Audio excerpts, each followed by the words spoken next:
Good morning সবাইকে। Hello, আমি নয়ন।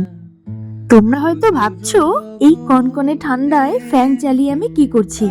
কি আর বলবো আমার দুঃখের কথা, শ্যাম্পু করেছি দুপুর 12টায় আর এখন বিকেল হতে চললো, কিন্তু চুল আমার 50%ও শুকায়নি। তোমরা যারা আমাকে ইনবক্সে জিজ্ঞাসা করো যে তোমার মতো লম্বা চুল করতে হলে কি কি ইউজ করতে হবে, তবে আমি বলে রাখি, লম্বা চুল দেখতে তো ভীষণ ভালো লাগে, কিন্তু তার পেছনে যে কত রকম খাটনি সেটা না বললেই নয়। যাই হোক, অনেক দিন পর 3 বান্ধবী মিলে ভেবেছি একটু ঘোরাঘুরি করব। সাথে আমাদেরই এক বান্ধবী পায়েলের রিসেন্টলি বেবি বয় হয়েছে, তো তাকে দেখতে যাব। তবে প্রথম তাকে দেখতে যাব, কিছু গিফট না নিলে হয়, তাই এসেছি গিফট হিসাবে তার জন্য ড্রেস নিতে। কিন্তু তোমরা হয়তো ভাববে ভিডিওটা দেখে যে বেবির কথা বললো, তাকে তো দেখতে পেলাম না।